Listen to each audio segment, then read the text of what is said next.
Dans cette vidéo, nous allons voir comment générer les particules donc pour créer notre petit banc de poissons. Donc on va faire ça avec un système de particules. Et puis on va voir également comment faire tourner le système de particules autour d'un point et puis lui donner un peu de variation dans les mouvements pour avoir quelque chose de plus sympa. On va également aller chercher un éclairage simple et pour pouvoir faire un petit rendu et un compositing. Donc on va voir ça ensemble. L'idée dans un premier temps, ça va être de créer le système de particules et pour ça on va organiser un petit peu notre scène. Alors on va retourner dans le layout classique. On a bien nos objets ici, on voit qu'on a nos rigs qui sont d'un côté, nos objets de l'autre. Alors c'est bien parce que moi ce que j'aimerais c'est sélectionner mes 4 objets ici barres, d'accord, et les mettre avec M dans une nouvelle collection que je vais appeler justement barres au pluriel puisqu'ils sont plusieurs. Ok, on y va. Et là donc on a bien ici nos 4 objets et c'est ces 4 objets qui sont ici animés de manière différente comme on l'a vu ensemble, qui vont servir un petit peu de particules et c'est ces objets là qui vont être pris en compte en tant que particules dans notre système de particules. Alors pour que ça ne nous dérange pas trop dans notre scène, on va activer aussi les rigs. Voilà. On va les sélectionner. Voilà. On va faire une nouvelle collection également. Nouvelle collection, ça va être les rigs. Ok, comme ça. L'avantage d'avoir ça, c'est que on va pouvoir activer, désactiver tous les rigs d'un coup ou activer, désactiver tous les barres d'un coup et ça nous permet comme ça de gérer ça séparément. C'est quand même beaucoup mieux. Ici, on n'a plus que la référence, donc on va l'appeler référence. Ok, très bien. Et là, on sait que je désactive, j'active ma référence. Et en fonction de ça, on est bien. Bien. Maintenant, ce que j'aimerais faire, c'est mettre un petit peu ces objets un peu plus bas pour qu'ils ne nous dérangent pas dans notre scène. Donc, on va faire un GZ et puis on va les mettre en bas parce que c'est pas là que notre scène va se passer. Nous, notre scène, elle va se passer, notre émission de particules, elle va se passer ici. Alors, pour créer notre système de particules, on va aller rajouter un objet. Cet objet, ça va être un plane. On va juste prendre un plane par défaut pour commencer. Et ce plane, on va l'appeler particule. Bien. Et on va mettre ça dans notre scène finale, on va dire. Donc on va créer un M avec une nouvelle collection qu'on va appeler finale. Bien. Ok. Et tous les objets qui seront là-dedans seront disponibles au rendu à la fin. Donc on va retirer bar, on va retirer rig au rendu déjà, on va retirer référence également. On va garder donc que ce qu'il y aura dans cette collection-là. Maintenant, bien, on voudrait un système de particules. Alors, un système de particules, comment ça se présente? On va générer un système de particules. On va avoir particle settings, on va l'appeler bar, puisque c'est les barres que ça concerne. Et puis, on va vouloir que ce soit un émetteur, donc des particules animées et pas des particules air, les particules qui ne sont pas animées. Donc, on va démarrer l'animation et on va voir ce que ces particules elles donnent. Ces particules, par défaut, elles descendent vers le bas, pas très intéressantes. Nous, ce qu'on voudrait déjà, comme on est dans l'eau, alors, dans l'eau, il y a une gravité, il y a la gravité terrestre, certes, mais comme on est dans un gaz, dans un liquide, enfin quelque chose de plus dense qu'un gaz, du coup, il suffit d'avoir un peu d'air à l'intérieur d'un objet et on reste à flotter comme si on n'avait pas de gravité. Donc, l'idée, c'est de retirer la gravité interne à Blender. Hop, donc on va retirer la gravité en allant dans les gravités de notre scène ici et en mettant tout ça à 0. Bien.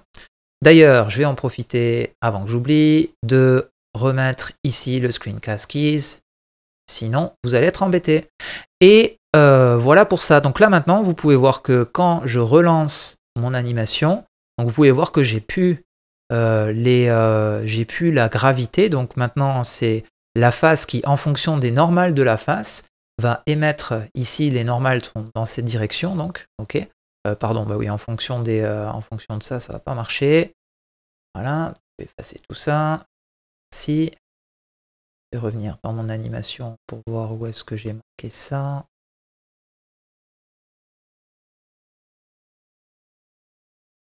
Ok. Normalement, ça va être bon. Voilà, c'est le cas. Parce qu'il faut savoir que Blender enregistre ça en fonction des clés d'animation. Donc en tout cas, vous avez vu la direction. ça émet vers le haut en fonction des normales. Les normales, c'est une ligne qui est perpendiculaire par rapport aux faces. Donc c'est pour ça que nous on prend une seule face par défaut ici.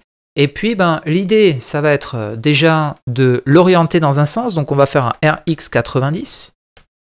On va faire partir les particules dans ce sens-là. Très bien. Ok. Là, ce qu'on peut voir d'entrée de jeu, c'est que nos particules, elles s'arrêtent de vivre au bout d'un moment. Et puis l'émission des particules s'arrête à partir de 250, il n'y a plus rien. Donc moi, ce que j'aimerais, c'est avoir d'autres valeurs. Donc on va commencer à gérer ces valeurs. Et on va aller regarder ici dans Source et dans Emission, d'accord? Donc on va mettre peut-être 2000 particules. On va en mettre un petit peu plus. Ok. On va les faire commencer à 1, ça c'est normal. On va les faire s'arrêter à 350, histoire d'avoir des particules qui soient... donc d'avoir une émission qui dure un peu plus longtemps. Et puis on va mettre surtout une durée de vie, le lifetime ici. On va mettre ça à 1000 pour être sûr que les particules elles restent pendant toute notre animation. On a dit que notre animation elle allait durer 500 frames, donc ça va bien marcher comme ça. Donc maintenant on va avoir une émission de particules qui va durer plus longtemps et surtout la durée de vie des particules qui ne s'arrête pas. Okay, donc ça c'est important. Ensuite, on va aller vérifier 2-3 petites choses dans les sources ici. Donc a priori, ici, il n'y a rien à cocher. Faces, on garde comme ça. Random order, bon, tout ça, on n'y touche pas. On va ensuite dans Velocity. Et là, c'est important. Donc par défaut, vous voyez que ça part des normales de la face ici. Donc on va mettre quelque chose d'à peine un peu plus fort pour que ça aille plus vite. Et ensuite, on va aller un petit peu plus bas et on voit qu'on a un Object Velocity et un Randomize. Donc je vais augmenter le Object Velocity et je vais augmenter le Randomize. Ça va me faire un petit peu des particules qui partent déjà à des vélocités un petit peu différentes. Donc il y en a qui vont accélérer un peu vite, il y en a qui vont accélérer un peu moins vite dès le départ. Ok ? Et là, on va déjà avoir quelque chose d'un peu randomisé, comme ça. Donc ça permet de garder quelque chose d'intéressant. Alors cette valeur random, si vous la mettez moins forte, vous voyez que ça repart tout droit, de plus en plus droit. Et si vous la mettez à 0 tout court, ok, je reviens ici. Si vous la remettez à 0, vous voyez qu'il n'y a plus aucun mélange comme ça. Donc ouais, on va dire 0,2. Ça donne déjà une variation à notre système de particules. Très bien. Donc on a quelque chose déjà pour le départ qui est un peu plus sympa.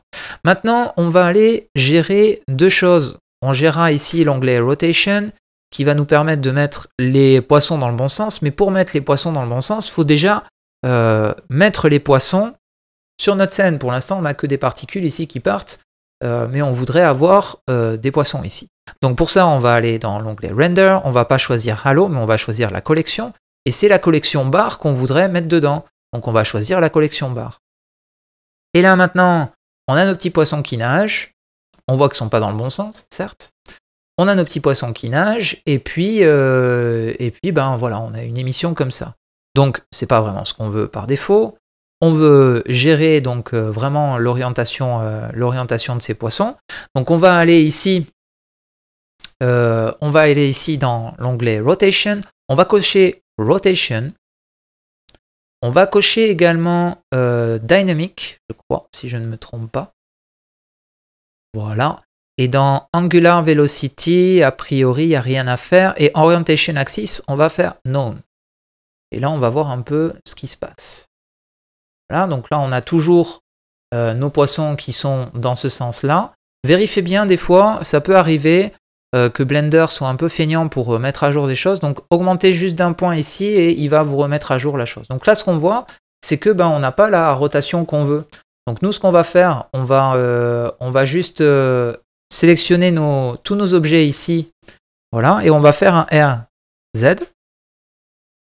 pour éventuellement les mettre dans le bon sens. Et on va voir si donc en relançant notre animation, ça a changé quelque chose ou pas.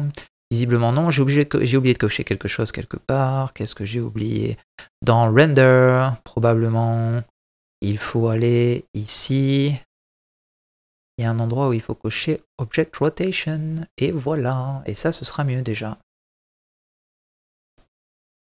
Bien, vous voyez que ça n'a pas encore donné exactement ce qu'on veut. Il faut parfois relancer la machine. Voilà. Alors, il n'y a que lui qui a tourné. Je ne sais pas pourquoi il n'y a que lui qui a tourné. Tiens, d'ailleurs.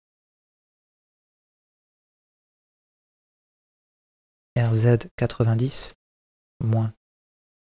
Voilà.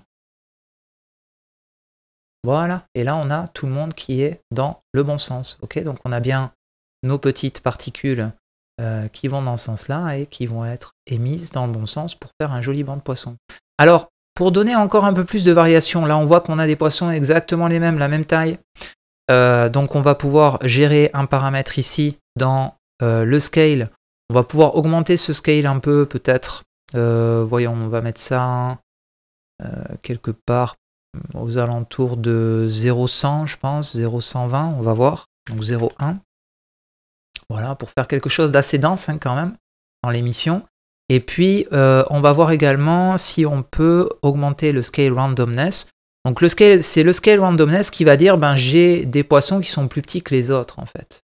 Là, ici, vous voyez que j'ai vraiment des tout petits poissons. Bon, le but du jeu, c'est d'être aux alentours de 0,5. Je vais peut-être même augmenter la taille des poissons. Je vais mettre un 0,140. Voilà, quelque chose comme ça.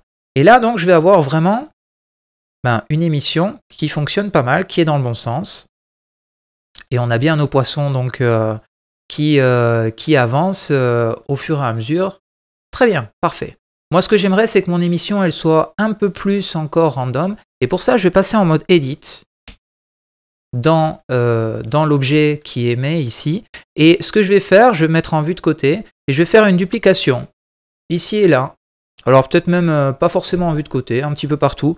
Je vais en mettre des plus petits, je vais en mettre des plus grands. Je vais faire un Shift D ici. Je vais le mettre ici. Je vais faire un Scale. Et je vais en mettre un plus grand ici, tiens. Hop là. Et un plus petit ici. À la fin. Et ça va me donner comme ça un aspect nuage plus intéressant au départ de ma scène. D'accord? On va avoir quelque chose. On voit ici que le début de mon nuage de poisson, il est plus organique. C'est pas une grosse ligne droite. D'accord? Donc c'est ça qu'on recherchait en faisant cette technique-là. Donc on va avoir comme ça un banc de poisson qui part. Allez, c'est parti les gars. Seulement là, ce banc de poisson, il part tout droit. On aimerait lui donner un peu de mouvement et peut-être même du mouvement interne pour avoir quelque chose de plus intéressant. Donc c'est deux mouvements qu'on va vouloir créer avec ça. On va faire une pause sur notre animation, revenir ici. On va rajouter deux effets. On va rajouter un effet qui va donner le mouvement circulaire. Cet effet, ça va être, bien entendu, ici, dans le force field, on va aller chercher un vortex. Ok. Ce vortex, le but du jeu, ça va pas être de le placer au milieu, là où les particules sont émises. Le but du jeu, ça va plutôt être, en vue d'en haut, d'accord, de le placer quelque part par là. C'est-à-dire qu'on va avoir les particules qui vont aller ici, et le but du jeu, ça va être de les faire tourner autour. Donc, en fonction de la force qu'on va mettre dans notre effet comme ça, on va gérer ici nos petites particules et les faire tourner autour. Donc, la force de notre effet, on va la gérer ici dans les options d'effet, d'accord? Donc, par défaut, on a une force à 1. Faudra sans doute la baisser, mais on va voir un peu ce qui se passe. Et puis pour le reste, on va garder comme ça, on va pas trop s'embêter. Donc on va regarder un peu ce que ça va donner déjà si je le laisse à 1. Donc on a vraiment, ça part un petit peu, pas forcément là où on veut. Donc c'est un peu fort peut-être. Si je cache cet objet, est-ce qu'il est toujours actif? Non, oui. Alors là, ce que je vois aussi, c'est que ça part un peu dans l'autre sens pour les poissons. Il faudra peut-être les remettre dans le bon sens après. Mais on a déjà quelque chose d'assez intéressant, en tout cas. Bon, ce qui est sûr, c'est qu'avec Alt-H, je vais remettre mon objet. Je vais le mettre un peu moins fort, quelque part à 0,5. C'était quand même un peu moins violent. Alors souvent, ce qu'il faut faire quand on travaille comme ça, alors bon, je sais que Blender 2.9.1 normalement c'est un peu amélioré là-dessus, mais souvent ce qu'il faut faire malgré tout, il faut aller dans les options de particules et changer un petit coup sur le number là pour recalculer, pour le forcer à recalculer. Et vous voyez là ça repart dans le bon sens du coup. C'est ça qu'on voulait nous, c'est que ça part dans le bon sens. Et là vous voyez que on a un magnifique petit tourbillon de poisson. C'est un petit peu ce mouvement-là qu'on recherchait. Vous voyez, bon, ça repart, c'est bien, c'est plaisant. Ce qu'on voudrait peut-être, c'est amener un peu plus de mouvements un petit peu internes à tout ça. C'est-à-dire que là, on a vraiment, ils vont tous sur une ligne presque droite, quoi, si on le regarde en vue de face, en vue de côté. Et donc, l'idée, ça va être ramener un petit peu de random à tout ça. Donc, pour ça, on va juste remettre ici à 0 notre animation, et puis on va aller chercher un autre force field, et ce force field ici, ça va être un turbulence. Très bien. Par défaut, il est au milieu de la scène, nous on veut qu'il soit au milieu de notre tourbillon, donc en vue d'en haut, on va le placer à peu près au même endroit. Très bien. Et ce force field également, vous voyez qu'il a des options à cet endroit-là, les options de turbulence. Et ces options de turbulence, pour qu'elles soient visibles, il va falloir augmenter un peu le strength. Donc si on met ça à 5 pour voir un peu ce qui se passe, normalement c'est la valeur que j'avais acquise avant, on voit que ça repart un peu en cacahuète ici à ce niveau-là. Donc à ce compte-là, comme je vous le disais, vous allez dans les options de particules, vous le forcez à recalculer tout, et il va se remettre dans le bon sens. Okay. Et là, on voit qu'on a un mouvement général, un petit peu plus varié, un petit peu plus organique, donc qui crée vraiment quelque chose d'intéressant. Ok. Donc là, si je fais 1 pour bien voir un petit peu le mouvement général, donc on va avoir vraiment ce tourbillon de poissons qui malgré tout, on voit il y en a qui partent un peu, en vrille ici et là. Et ça fonctionne pas trop mal. Donc quand vous voyez, il y en a qui viennent au milieu, c'est très bien, ils font leur petit bonhomme de chemin, on va pouvoir les gérer comme ça. Bien entendu, plus on met quelque chose de fort ici sur la valeur de notre turbulence, plus on va avoir quelque chose de violent. Si par exemple je mets une valeur à 1, je vais avoir quelque chose bien sûr de moins fort. Mais là, moi ça me plaît, c'est sympa, on va garder ça comme ça, très bien. Maintenant, l'idée, ça va être de placer notre caméra, de placer un éclairage qui va faire un peu un effet, avec la densité de l'eau. Hein. Donc, on va avoir un éclairage volumique un peu comme ça. Et après, on n'aura plus qu'à faire un rendu, éventuellement un petit compositing, et on sera bien. Donc, dans les options, avant de commencer cette partie-là, dans les options de Eevee, il va y avoir plusieurs petites choses à cocher. Okay. Le premier, ça va être Screen Space Reflections pour avoir quelque chose de plus réaliste. On va cocher également Motion Blur pour améliorer le flou de mouvement. Okay.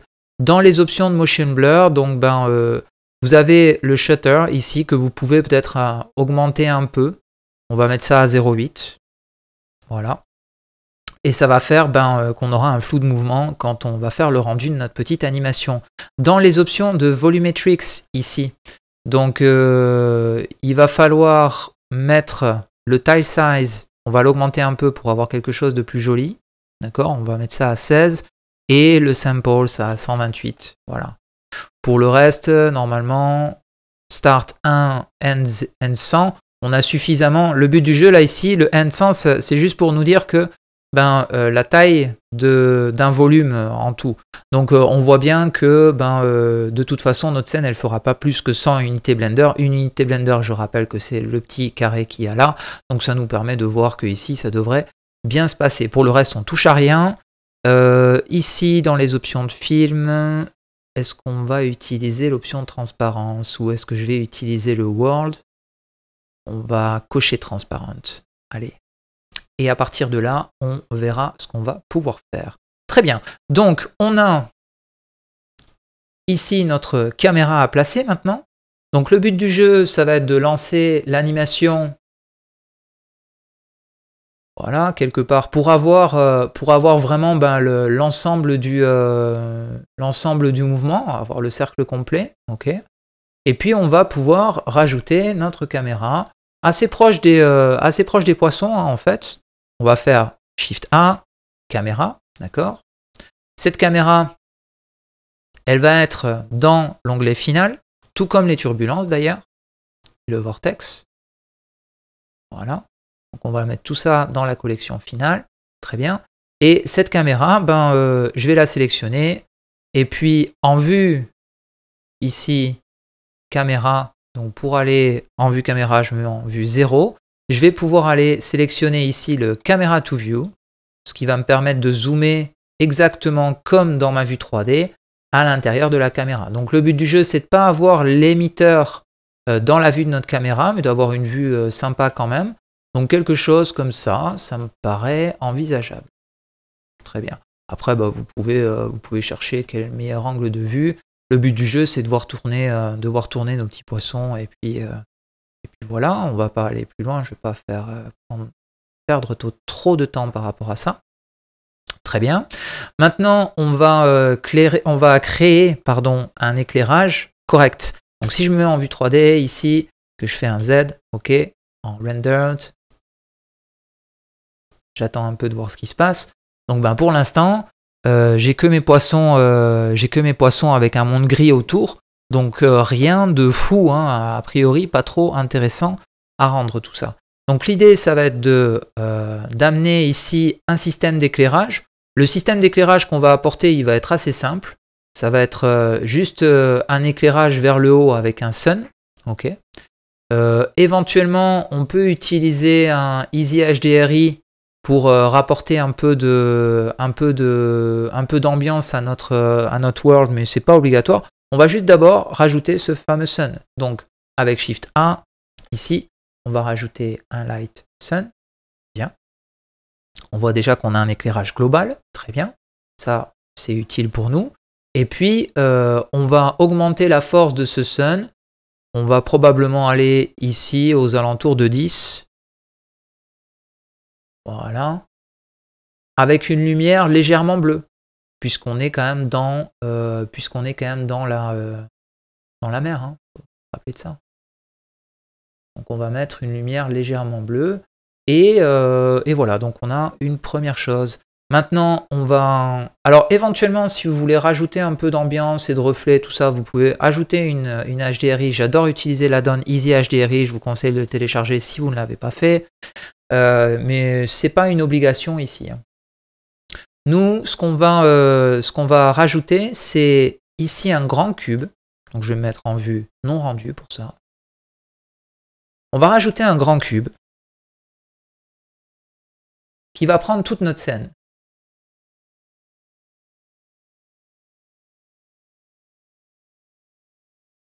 Voilà, tout le tourbillon doit être à l'intérieur, même à la limite presque la caméra doit être à l'intérieur.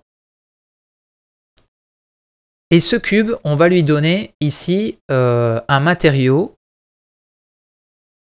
dans Shading. On va lui créer un nouveau matériau. Et ce matériau, ce ne sera pas un Principled BSDF, il ne va pas être branché sur surface. Nous, on va vouloir lui donner un volume. Okay. Donc pour ça, on rajoute un shader et on cherche volume ici. Et vous allez trouver Principled Volume. Et c'est ça que vous allez brancher ici à cet endroit-là. Bien. Donc quand vous avez ça, vous allez pouvoir maintenant avoir vraiment cette impression de volume de l'eau, un petit peu, avoir cette profondeur. Et donc pour ça, on va aller regarder les options de ce shader. Le but du jeu ici, ça va être de mettre une couleur, encore une fois, légèrement dans les bleus. Donc on va aller quelque part par là. Voilà. Là, il n'y a pas de valeur précise. Et on va mettre une densité très basse. Moi, je m'étais arrêté aux alentours de 0,025, il me semble. Donc pour avoir une densité, mais pas trop fort. Ce qui fait que maintenant, en vue caméra, quand je me mets en vue rendue, ok.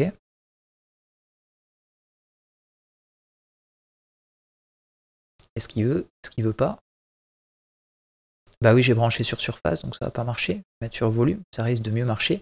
On a vraiment cet effet de profondeur, là vous voyez dans l'eau, et ça va nous donner comme ça, un effet de volume sur ça. Donc en fonction de vraiment la couleur que vous allez vouloir lui donner, etc. Plus vous allez vers les blancs et plus il va peut-être falloir baisser la densité. Plus vous allez en bas et moins la densité elle est forte. Donc c'est vraiment en fonction de ce que vous voulez. Si par exemple je baisse ici et que je veux quelque chose avec des valeurs plus profondes, plus bleu profond, là, quelque chose comme ça, on va dire. Voilà. On va éventuellement augmenter la densité à 0.05. Voilà, pour avoir ça. C'est vraiment en fonction de ce que vous voulez après derrière. Mais en tout cas, vous voyez que ça nous donne déjà une valeur intéressante pour travailler. Et ensuite, pour notre scène, ça va être presque suffisant. Ce que vous pouvez éventuellement faire, ça c'est pas une obligation. Moi je l'avais fait dans le rendu final, mais vous pouvez également rajouter un plane en haut qui va simuler entre guillemets les effets de vagues qu'on va avoir sur la surface de l'eau et la projection de cette lumière à l'intérieur. Donc pour ça, il va vous falloir créer un plane. Okay. Sur ce plane, vous allez le placer au-dessus du cube. Hein. Donc l'idée c'est de le mettre à cet endroit-là. Et vous voyez que quand je mets mon plane grand ici, j'ai pas la lumière qui passe au travers. Donc j'ai quelque chose de complètement opaque. Et donc là, ça marche pas à l'intérieur de mon cube. Du coup, j'ai plus d'éclairage qui passe puisque j'ai mon plane qui est au-dessus. L'idée, ça va être de rendre ce plane semi-transparent avec une texture. Donc on va lui créer un shader. Ce shader, on va l'appeler vague. Oula, vagueur. Oui, bien sûr, Julien. Vague. Ok. Et on va pouvoir donc mettre ce plane avec un shader particulier qui va gérer la transparence. Donc pour ça, on va aller chercher ici une texture.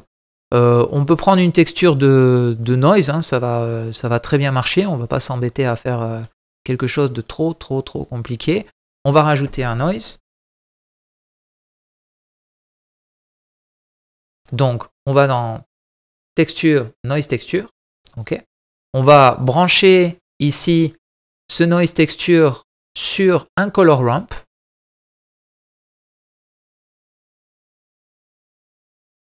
Donc on va dans converteur color ramp.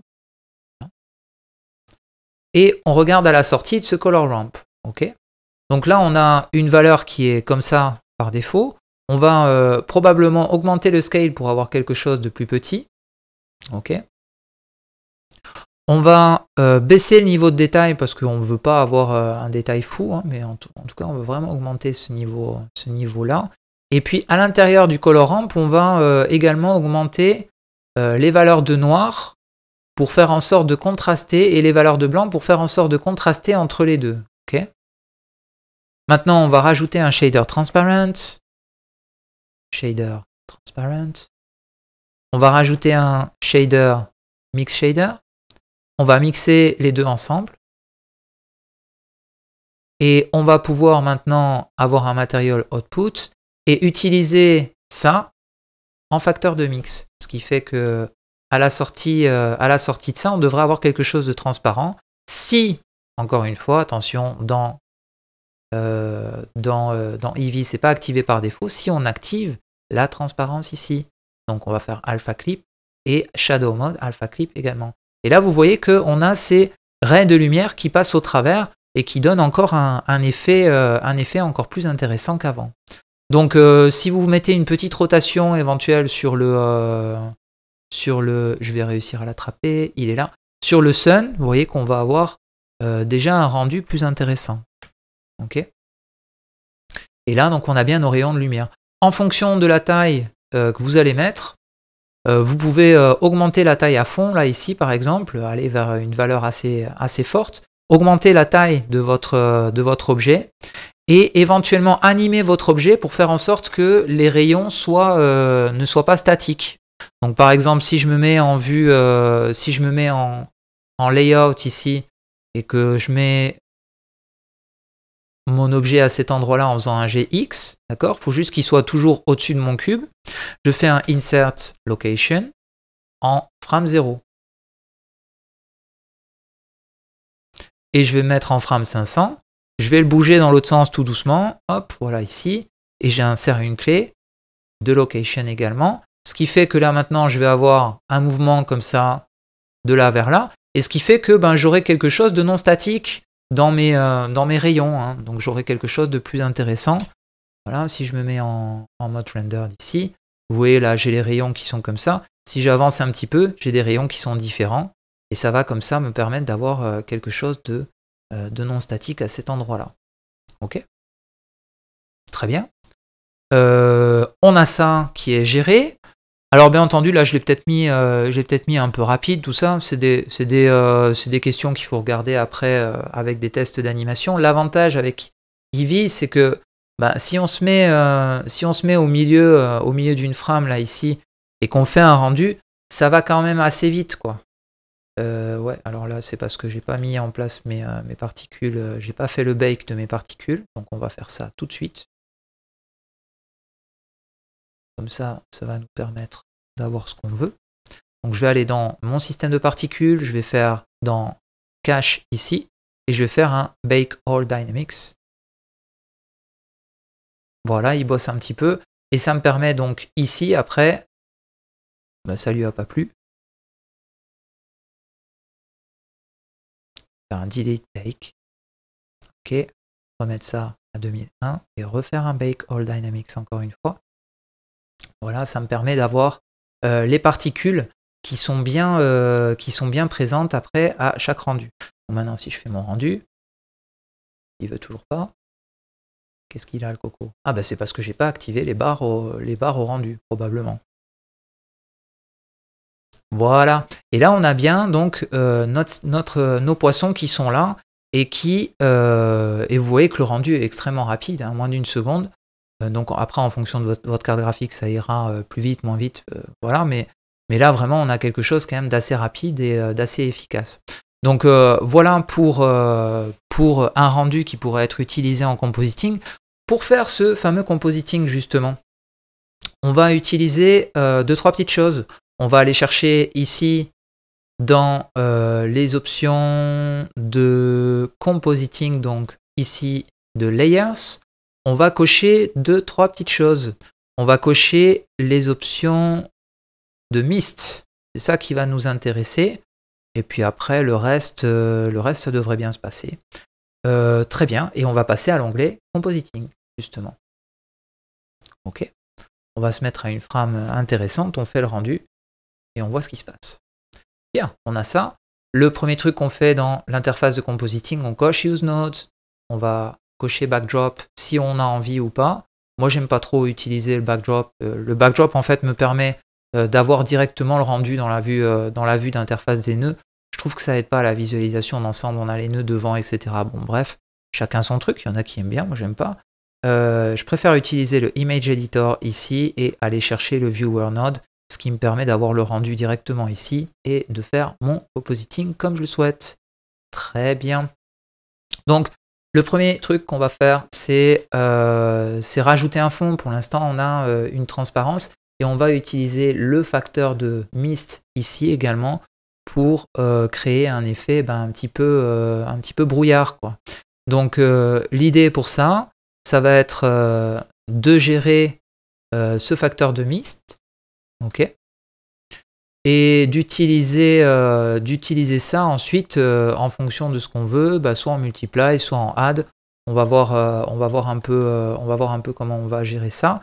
Mais en gros, si on prend l'image qu'il y a par défaut et qu'on rajoute un mix RGB, donc ça va être un color, pardon, mix ici, et on va mettre ça. Je vais surtout retirer le backdrop parce que ça va me rendre fou.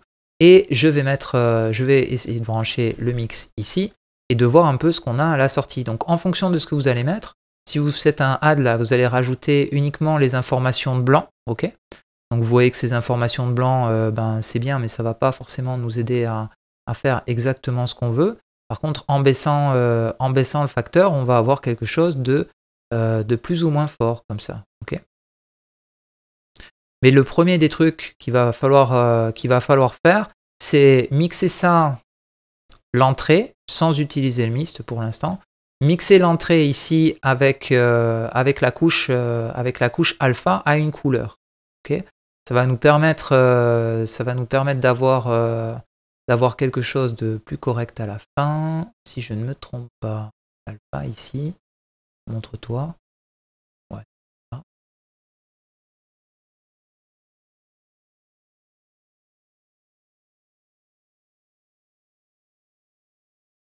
Voilà, c'est ça que je cherchais. C'est que ici, on a le mix qu'il faut utiliser. Donc on va utiliser ce facteur-là vers ça. Et du coup, on va pouvoir ajouter cette couleur dans le fond. D'accord? Donc cette couleur de fond, ben, on va prendre un bleu un peu profond, en fonction de ce qu'on veut. Et on va rajouter notre petit effet de couleur. Là, je mets un bleu un peu costaud. Très bien. Et donc, encore une fois, on va pouvoir encore mixer ça avec un autre facteur. Donc, ça va être le facteur de mist, cette fois. Okay, où on va mixer une couleur de fond qui va être le blanc. Et puis, avec notre image qui va être les informations plus foncées. Cette information, on va pouvoir la mixer avec un converteur color ramp pour pouvoir gérer, ben, je veux plus de blanc, donc plus de profondeur, ou j'en veux moins. Okay, et en fonction de ça, donc on va avoir ce qu'on veut. Donc on va dupliquer ce mix là ici, Shift D. Encore une fois, on va prendre un peu la même couleur. On va mixer ça avec ce facteur là et on va voir un peu ce que ça va nous donner. C'était inversé évidemment. Voilà. Et donc cette image, cette couleur là ici, donc ça va être un bleu encore une fois. Bleu plutôt foncé, évidemment. Ok. Et comme je veux quand même garder les informations que j'avais avant, je veux pas que ce soit que cette partie-là elle soit trop prenante. Donc ce que je fais, les informations de blanc, je les transforme en gris. Ça va me donner un peu un mix entre les deux. Okay, et après, ben, vous pouvez gérer un peu votre colorimétrie comme vous le voulez en gérant un color ici avec des courbes, tout simplement RGB Curves. Voilà, vous mettez là et vous allez pouvoir contraster ou non un peu votre image en fonction de ce que vous avez besoin. Ok. Voilà, donc si moi je veux rajouter un peu de ça, très bien. Vous pouvez revenir sur les couleurs si vous voulez quelque chose d'encore plus foncé éventuellement. Ça peut être gérable. Voilà, juste en faisant ça. Ou éventuellement quelque chose de plus pétard. Voilà. Donc là, après, c'est vous qui faites votre compositing en fonction. Donc une fois que vous avez ce système-là qui est mis en place, vous pouvez le gérer comme vous voulez. Ensuite, donc pour exporter ça en animation lisable, entre guillemets, sur un lecteur vidéo, donc utilisable sur un lecteur vidéo, vous allez aller ici dans les options de rendu ici. Vous allez gérer les options output. Vous allez ici dire à quel endroit vous voulez envoyer ça. Et si vous voulez un format vidéo, donc il ne faut pas utiliser format PNG, sinon il va vous rendre 500 images, c'est pas vraiment ce qu'on veut. Nous, ce qu'on veut, c'est un format vidéo, donc on va aller dans FFmpeg, on va aller dans encoding, choisir du MP4, c'est le matériau vidéo le plus courant. On garde les options par défaut. Si vous voulez du high quality, vous mettez du high quality ou du perceptually lossless. Et puis, ça vous mettra tout ça en haute qualité. Et puis ensuite, vous n'avez plus qu'à faire CTRL F12. Et Blender va faire donc la petite animation. Alors, il est possible que les premières frames là qu'on voit ne sont pas vraiment utilisables. Peut-être qu'il faudra démarrer notre animation ici aux alentours de la frame 50. Donc pour que, voilà, on va dire, ouais, voilà, en frame 50, vous avez déjà quelque chose qui est joli. Mais en tout cas, donc, n'hésitez pas à regarder, jouer sur votre placement de caméra, etc. Vous pouvez même animer votre caméra, bien évidemment, pour donner encore un effet en plus autour de tout ça, hein, bien sûr. Alors après, justement, ça pourrait être peut-être un autre un autre objet qu'on pourrait mettre carrément à l'intérieur de notre bande poisson, donc au milieu un petit peu là où on a mis nos empty ici. Ça pourrait être par exemple un humain qui est en train de nager avec les poissons qui tournent autour, etc. Enfin bon, on peut imaginer plein de trucs, ou un sous-marin, ou ce que vous voulez. Bref, une fois que vous avez la technique, vous comprenez un petit peu comment ça marche. Voilà en tout cas pour la création de ce banc de poissons. Vous pouvez toujours retourner sur les fichiers, les liens sont dans la description. Vous avez aussi le lien vers ma formation complète si vous êtes intéressé pour avoir plus de contenu Blender. N'hésitez pas à aller voir. Voilà en tout cas pour ce tutoriel, j'espère que ça vous a plu. À bientôt.